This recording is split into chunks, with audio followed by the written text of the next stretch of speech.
Kulek Soliman ang malupit sa katotohanan. Live po tayo mga kabunyog, mga kabayan. Pag-usapan natin si Chavit Singson. Ano bang mga inaalboroto ni Chavit, no? Si Chavit Sabit Singson.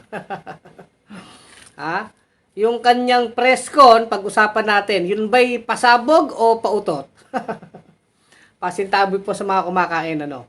So, yun nga, ano ba yung mga inaalboroto ni Chavit Singson? Kala naman natin ay talagang pasabog na talagang mawiwindang po ang media sa kanyang mga ilalantad. Pero, ganun at ganun din po yung mga kanyang mga pinakita doon sa kanyang press con, ano?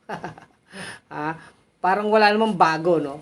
Wala pong bago, kundi luma pa rin yung mga issue niya. Ngayon, ang laman kasi nung press con ay may mga pinakita siya mga flood control diyan sa Ilocos Norte na sinasabi niya talagang corrupt itong Marcos, no? Tayo naman kasi ang punto naman natin diyan sa flood control. Ano naman po 'yan yung pangungurakot, no? Hindi lang sa flood control, no? Sa DPWH, no? Ano 'yan, Luzon, Visayas, Mindanao. Yung sinasabi natin lagi pagdating sa flood control, mapapanahon ni Marcos o panahon man yan ni Duterte o baka nga nung panahon pa ni Noynoy o kahit ni Gloria, may mga flood control na, may mga infrastructure project na talaga na ninanakaw ang pondo ng bayan. Hindi na po yan bago no? Hindi yan bago. Ngayon, para mag-asta si Chavit kasi ang pinupunto ni Chavit dun sa kanyang press con ay talagang gusto niya magkaroon ng pagbabago. Galit na galit siya sa administrasyon ni Marcos kasi sobrang corrupt nga daw, di ba? Di ba? Yun ang sinasabi niya. Gusto niya talagang mapanagot ang mga dapat managot. Sang-ayon tayo dun kung kasama si Chavit sa mananagot, di ba? Yung po, napaka-simple nung punto niyan no? Alam natin si Chavit ay isang corrupt na politiko na ngayon ay nagpapanggap na tagapagligtas ng masa o nagpapanggap na siya'y anti-kurakot. Pero ang totoo, isa si Chavit Singson sa mga cancer na politiko. Isa po siya sa cancer. Ano pong mga itinuturo ng ating kasaysayan tungkol kay Chavit? Wetting po. Wetting Lord po yan di ba? Kaya yan nakaaway ni Erap tungkol po dun sa wetting na pinag-aawayan nila ni Atong Ang. Kaya nga yun yung naging isasubmit siya ng impeachment ni Erap. Weteng ni Chavit na ibibigay kay Atong Ang yung weteng, no? Ganun po yun. And the rest is history. Nagkaroon ng impeachment trial si Erap tungkol sa weteng at sa marami pang mga issue, no? Yan po si Chavit. Pangalawa, si Chavit ay isang dakilang political dynasty na nagbuo ng kanyang political dynasty ang kanyang pamilya, di ba? Governor, vice governor, naging mayor, congressman, hanggang party list, pinasok po ng kanyang pamilya. Puro mga Singson po yan sa Ilocos Sur. Yan po hindi naman lihim. Pag sinabing Ilocos Sur, Singson po yan. At dahil si Chavit ay isang tawag dito, patriarka ng political dynasty sa Ilocos Sur, anong aasahan mo sa dynasty? Di mangungurakot at mga abuso sa kapangyarihan, gagamitin nila yung kanilang kapangyarihan para makapagnegosyo gamit ang kapangyarihan. Hindi lang naman po si Chavit yan. Halos lahat ng political dynasty o lahat ng political dynasty, ganyan ang ginagawa. Ako po ay pinepresent ko lang muna sino ba si Chavit na para alam natin na bakit niya sinasabi yun. Na siya'y anti-kurakot. Kaya sinasabi natin ngayon, ito si Chavit Singson. No? So ngayon, bukod po dyan, sa kanyang pagiging political dynasty ng kanyang pamilya, no? May party list pa po yan yung ako Ilocano ako, no? Ginaya yung style ni Saldi ko na ako Bicol. Meron din ako Bisaya. Nauso na yung ako party list na yan Ngayon, ginawang ako Ilocano ako. Ang congressman po niyang party list na yan, nanalo yan, si Rachel Singson, na anak ni Chavit, di ba? Pati party list, hindi pinatawad ni Chavit na isang sabi nating masibang politiko, no? O ngayon, ito marami din tong follower kasi marami tong mga pautot sa social media, mga namimigay-migay ng mga ayuda. Ganyan bang uto yung mga politiko na kagaya ni Chavit.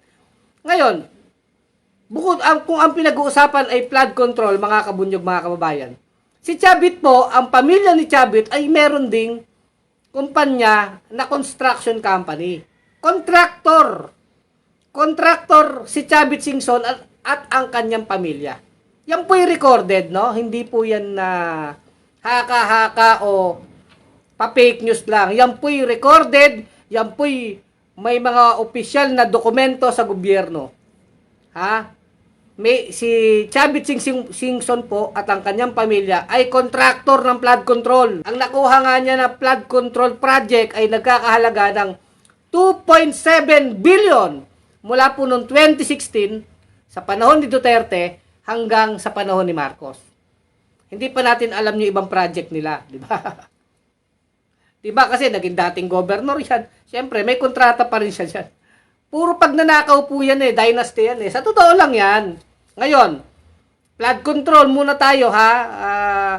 2.7 billion po ang kontrata ng kanilang construction company. Ano po yun? Yung Satrap Construction, binaligtad po na Partas. Di ba? Ginawa namang Satrap. Yung Partas, kanila rin yan no? Yung bus company na yan. In short, itong si Chavit ay talagang ubod ng yaman. Ubod ng yaman. Ikaw ba naman? Political dynasty ka sa isang probinsya, mayor, governor, vice governor, puro mga Singson yan. O tapos meron kang bus company, ikaw pa involved sa weteng. Tapos ngayon, flood control, contractor ka. Kung ano-anong mga negosyo niyan. Yung nakaraan po, Metro Walk, developer din yan ng Metro Walk, di ba? Yung BCPI, na siyang nagmamay-ari po ng isang portion dyan sa Payanig sa Pasig, no? Metro Walk. Ang laki din ng kinita ni Chavit dyan. Di ba? So, alam nyo, ang politika, ang mga politiko na kagaya ni Chavit, nagagamit nila yan sa yung kanilang kapangyarihan sa pagnanakaw sa pondo ng bayan, kagaya halimbawa sa flood control. Pangalawa, yung kanilang kapangyarihan nagagamit nila sa kanilang pagnenegosyo. Legal man or illegal na negosyo. Nagagamit nila yung kapangyarihan. Halimbawa, si Chavit, yung weteng niya, di nagagamit niya yung kapangyarihan niya bilang politiko. Yun namang mga ibang negosyo niya, flood control, Metro Walk, nagagamit niya ang kapangyarihan niya para makakuha ng mga kontrata sa gobyerno. Ganyan po ang gawain ng isang politiko, lalo po ang mga political dynasty. Kaya yan si Chavit ay ubod ng yaman. At ang yaman niyan ay galing sa kasamaan. Ako po, diretso lang. Ano yan? Galing sa kasamaan. Weteng, flood control, di ba? Hindi naman pwedeng i-deny ni Chavit yan kasi may record sa gobyerno. Halimbawa, flood control. Satrap, yung Satrap, i-google nyo nga lang, ang dami-dami nilang mga kontrata sa gobyerno. 2.7 billion, di ba? Kung ang SOP niyan, kung 40% yan, 50% pang kita nila yan kasi sila contractor. Sila na rin contractor, sila congressman, sila lahat. Di magkano yan? Ilang billion din yan. At yan po yung mga pa lang tinga-tinga pa lang yan. Marami pa silang mga racket. Ganun po yun mga kabunyog, mga kababayan. So, anong pinag-aalburoto ni Chavit? Ang sinasabi niya ay para daw sa mga kabataan, galit daw siya sa korupsyon, galit siya kay Marcos. At sinasabi ni Chavit, hindi daw siya makasara, no? Hindi daw siya makasara Ayaw pa umamin nito ni Chavit, So anyway, kung talagang si Chavit Singson ay naghahangad ng pagbabago, pwede ko maniwala kahit konti lang Kung si Chavit ay magre-resign o kaya ang kanyang lahat ng mga kapamilya, anak niya, di ba? Kung sino kapatid niya, kung sino mga nandyan sa Ilocos Sur, magsipag-resign kayo, yung mga Singson. Yan. Kung sasabihin ni Chavit, mag-resign na kayo, anak ko, kapatid ko. At ibalik niya yung mga perang ninakaw niya. Yan. Sabagay, hindi aamin niya na nagnakaw. Yan, maniniwala ako kahit konti na naghahangad yan ng pagbabago. Pero hanggat mga Singson, mga anak ni Chavit, kapatid ni Chavit, ang nasa politika, ang nasa kapangyarihan dyan sa Ilocos Sur, wala pong pagbabago. Ha? Kaya yung panawagan ni Chavit dyan sa kanyang press con, isa pong malaking katarantaduhan yan. Bakit po siya galit kay Marcos? Hindi na siya napabura, di ba? Pero kung pinabura ni Marcos yan, maka Marcos yan sigurado, di ba? So tingin ni Chavit siguro, mas papabor sa kanya si Sara pag maging presidente. Kaya mamamatay na lang po yan na hindi nagsisisi parang si Enrile yan, di ba? Hindi naaamin yan. Kasi tingin ko para sa kanila, wala silang ginawang masama. O hindi na nila alam na masama yung ginagawa nila. Di ba? Yan po si Chavit Singson. Record po yan ha. Hindi po yan yung sinasabi ko, hindi po yan invento. Ha? Yung kanilang pagiging political dynasty, yung pagkaka-involve niya sa weteng, yung flood control, di ba? Oh, hindi po yan invento.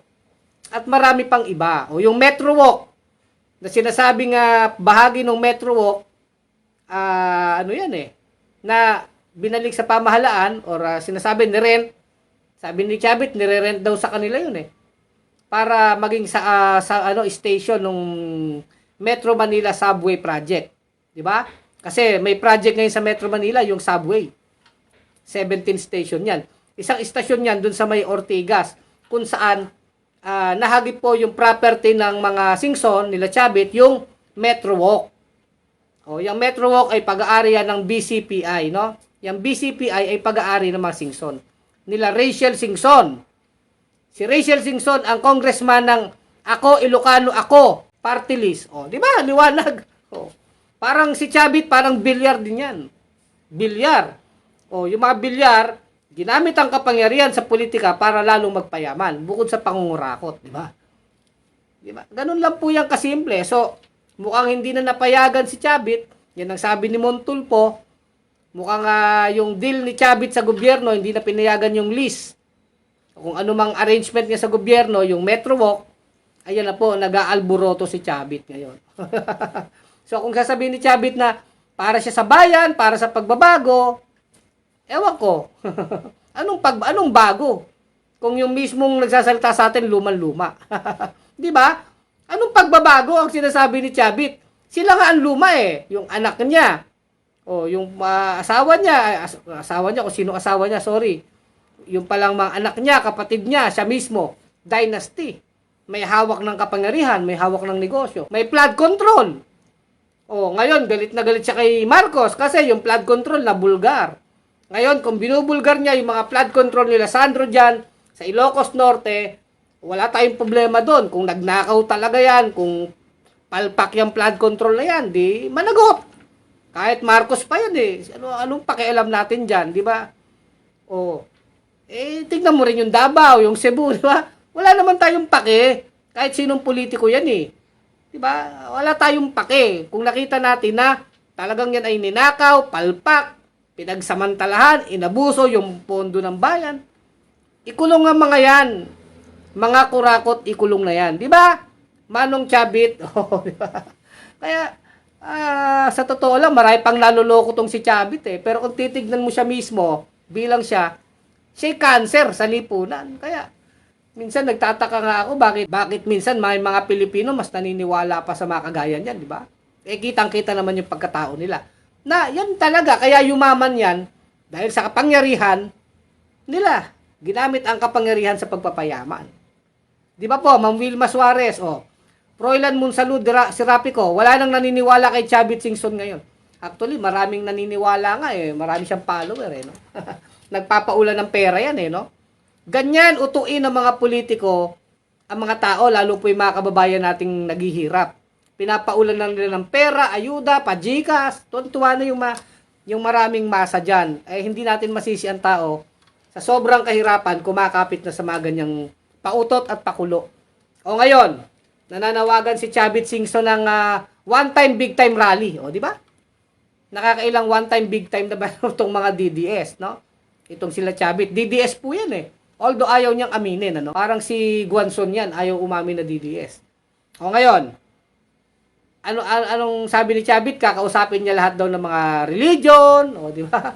Para daw magtipon-tipon. Lahat daw ng galit sa kurakot ay magsama-sama, di ba? Ha? O kung galit sa kurakot, magalit ka sa sarili mo, di ba, Chavit? Ikaw ang isa sa number 1 kurakot ng Pilipinas kayong mga dynasty eh. Diba? Kaya, ewan ko ba, no? Sino bang kakausaping mga, religious niyan? Alam ko, nabu pa yan, di ba? Binuyan sa EDSA People Power, rally, di ba? Yung EDSA People Power Monument doon, nung September 21. Nagpunta siya doon. Nandun din si Philip Salvador. Sisigawan sila ng mga tao. Binu sila, di ba? O, nanonood ang aking kababata, si Arnold Abellanosa, di ba? O, praise the Lord, di ba?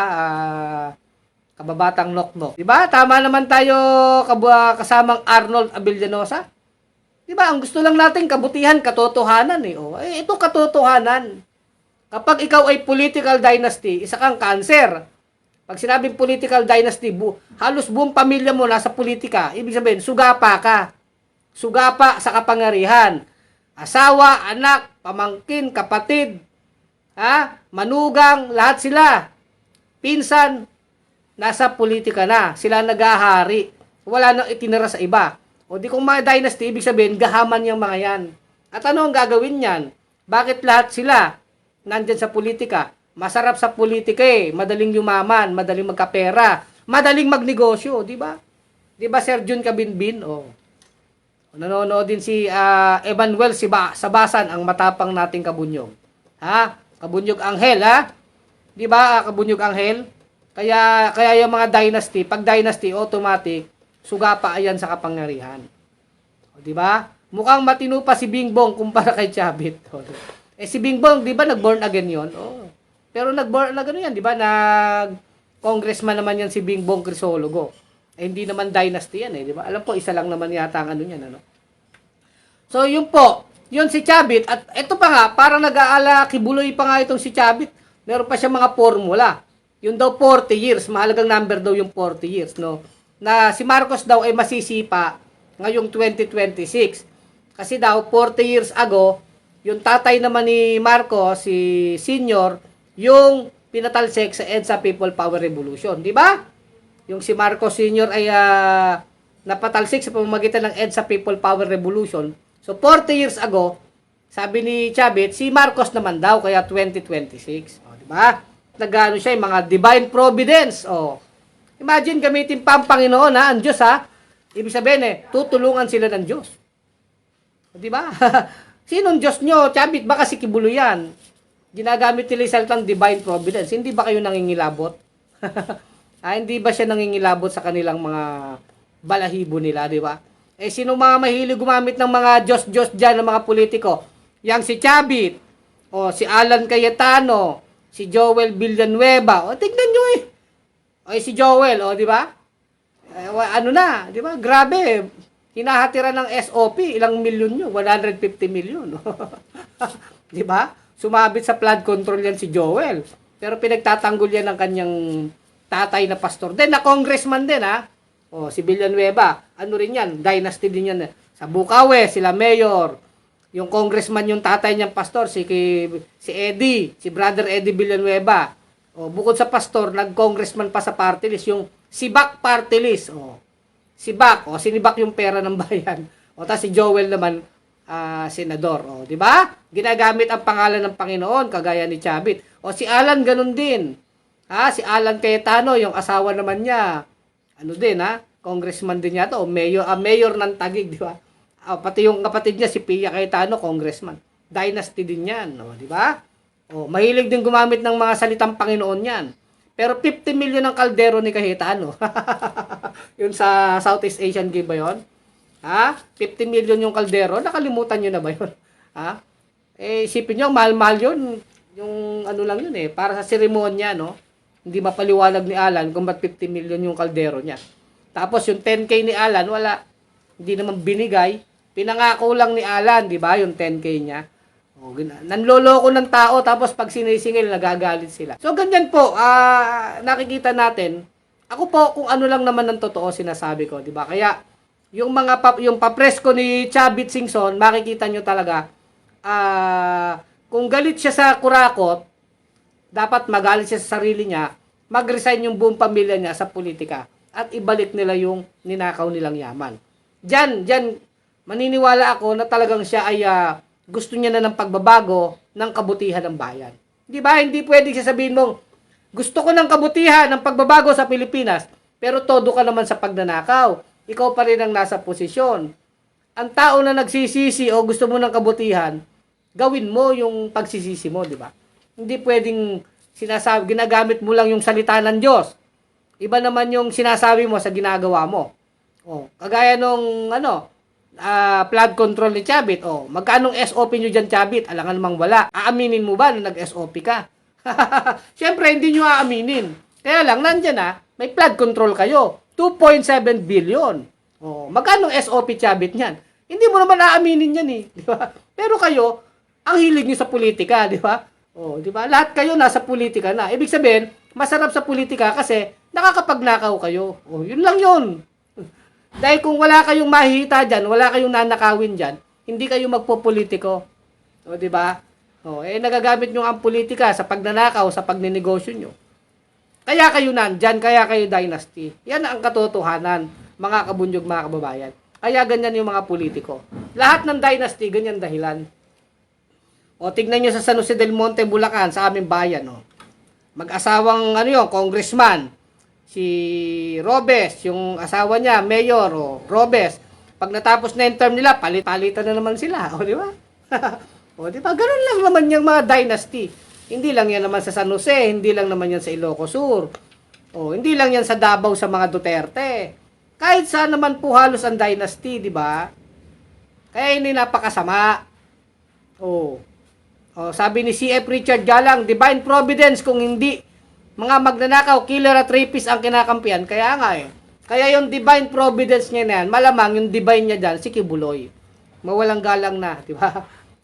Patawarin tayo ng Panginoong Diyos, Sabi nga, wag mong gagamitin ang pangalan ng Diyos sa walang kabuluhan. Kaya kuya, ito namang ating pinag-uusapan ay may kabuluhan. Kaya sinasabi ko, yung sinasabi nila Chavit Singson na divine providence, yung divine doon, maaaring si Kibuloy yun yung kanilang sinasamba.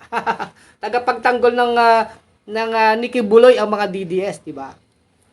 Di ba si Kibuloy nirereklamo ng rape? Di ba? Yan. So Daisy Chumacera, 50 million, di naman maganda pagkakagawa, umabot sa ganyang kalaking halaga. Di ko limot yun. Hindi pa pala nalilimutan ni Daisy Chumacera yung 50 million na kaldero ni Cayetano, mahilig pa rin si Cayetano sabi ng mga bersikulo ng Biblia, di ba? Yan ganyan po. Ganyan natin nakikita, kahit Diyos ginagamit nila, Daisy P. Kabanding, 10 star. Salamat po, Ma'am Daisy, sa yung 10 star, Utak mo NPA, sabi ni Cairo Palacio. Anong NPA? Anong pinag-uusapan? Anong sinasabi mong NPA? May DDS dito, utak ko daw ay NPA. Anong NPA pinagsasabi mo, ha? No pera always. Yan. Di ba, Queen Desa? NPA tayo, No pera always, Dora Reyes nanonood, Ronald Duromal. Anong masasabi nyo kay Chavit Singson, ha? At pag-usapan natin yung one time, big time na parali ni Chavit. Baka do February, tinatanong siya ng reporter, kailan nyo babalak? Baka February, sabi ni Chavit. Pero sabi niya, ASAP. As soon as possible. Gusto niya magparally na. Ang tanong, may mangyayari ba sa rally ni Chavit? Di ba, Chavit? Nakakailang rally na kayo? Maisog rally?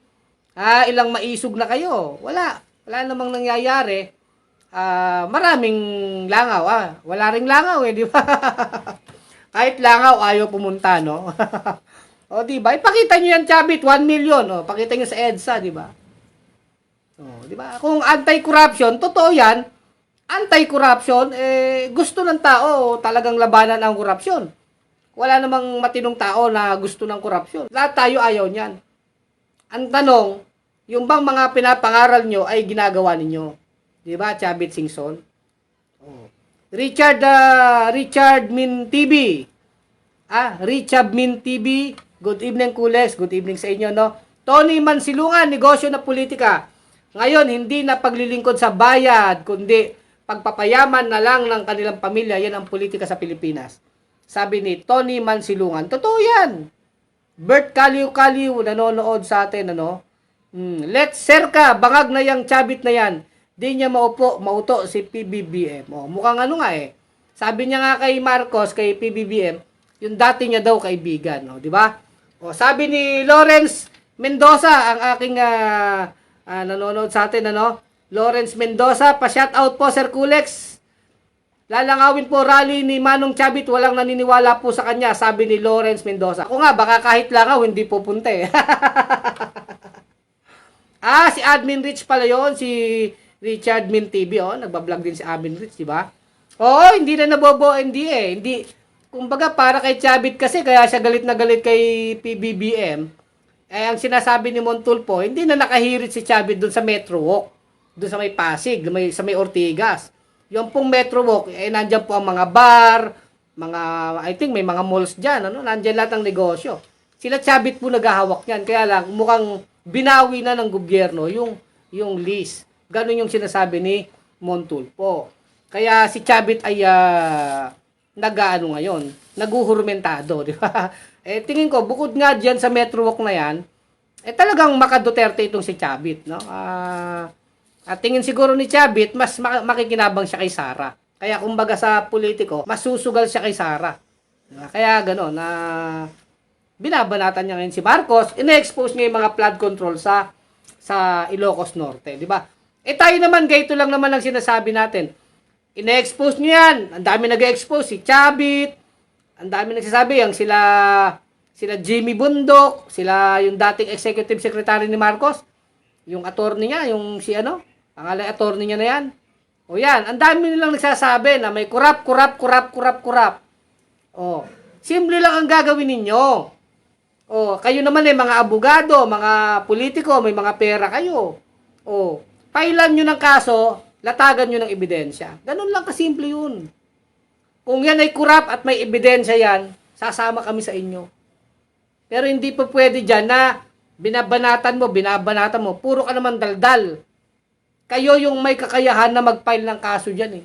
Sabi nyo, may mga kurap-kurap kayong kilala. Bakit hindi nyo yan file ng kaso? Hindi yung propaganda lang. Kagaya si Chavit, ang dami mong sinasabi doon sa mga presentation mo, filean mo ng kaso, plunder. Tapos may ebidensya ka. O, di ba? O, yung in-expose niyang project ni Matthew, na research ko na. O, ano bang project ni Matthew Manotok ba yon? Tama ba yun? Anak ni Aimee? Oo. Anak ni Aimee yun, di ba? Si Matthew Manotok ba yun? Vice Governor ngayon yan, di ba? Dating Governor ng Ilocos Norte, nag-vice. O, di ba? Isama si Barsayad at Lipiste, sabi ni Emmanuel Sabasan. Gilberto Balana Ibanez, tinig ng Katagalugan, di ba? Salamat sa inyong mga panonood, ha.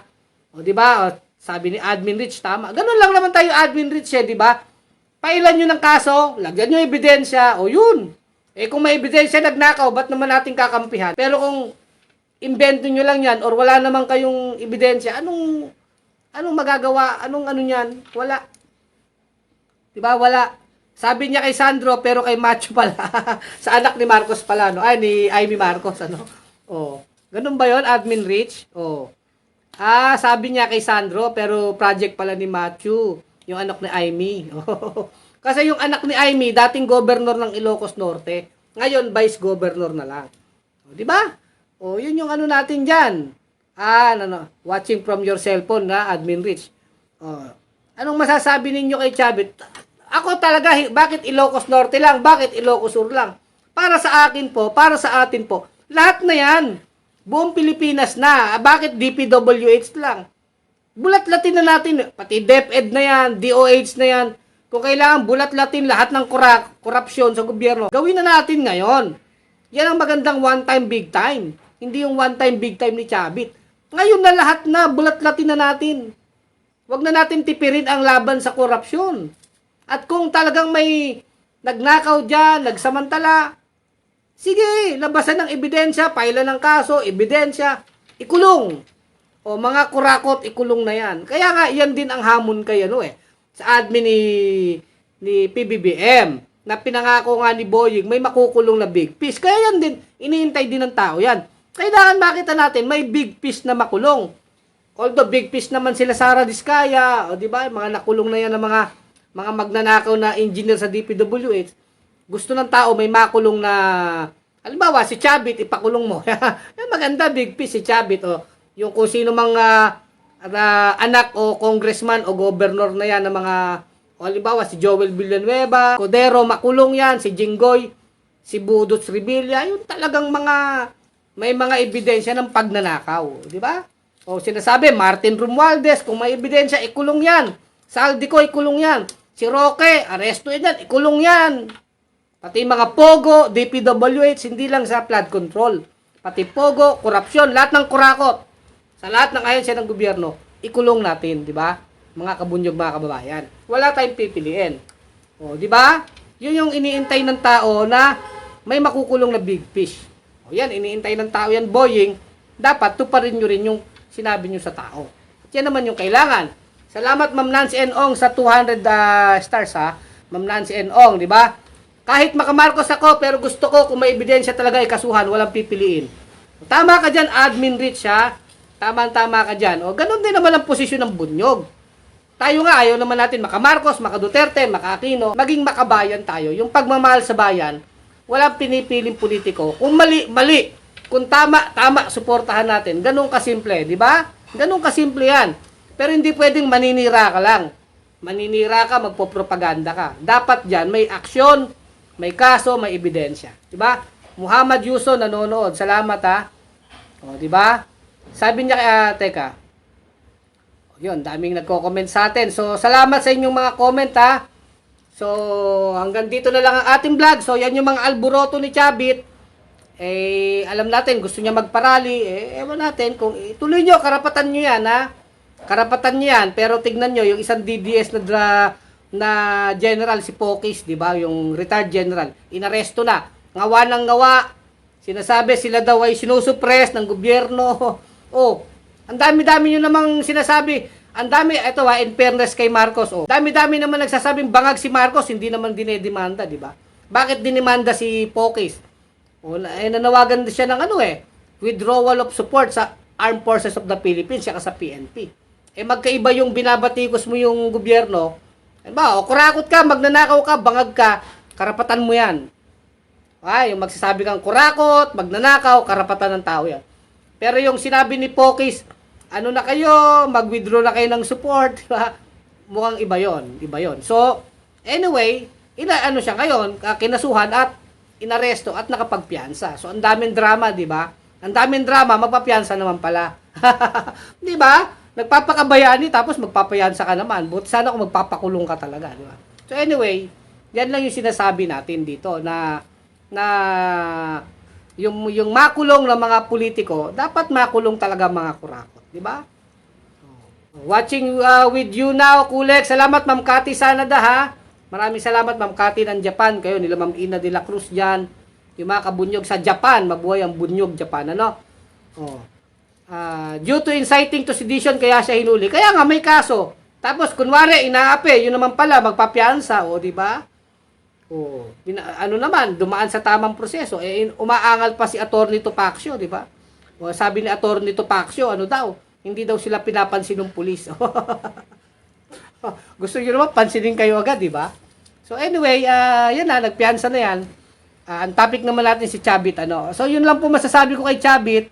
Kung karapatan nila yung one time, big time na yan, pero kung gusto talaga natin ng pagbabago, in particular kay Chavit Singson, sabihin mo sa buong pamilya mo, umalis kayo sa politika at ibalik nyo yung ninakaw nyo. At aminin mo yung mga flood control project mo. O yun lang. Baka sakaling maniwala ako kahit kalahati o isang daliri na ikaw ay gusto mo ng pagbabago sa ating bayan. No? Yun lang po mga kabunyog, mga kababayan.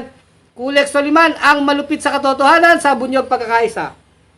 Mga kabunyog, mga kababayan, tuloy ang laban. At salamat po sa lahat ng nag-send ng stars, no? Sa lahat ng nag-send ng stars, maraming salamat. Ma'am Nancy N.Ong.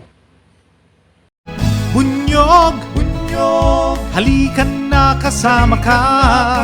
Bunyog, kapag buklod ay may pag-asa. Luzon, Visayas, Mindanao, isa ang pananaw. Sa bagong Pilipinas ang bunyog isisigaw. Bunyog, bunyog. Panginoon.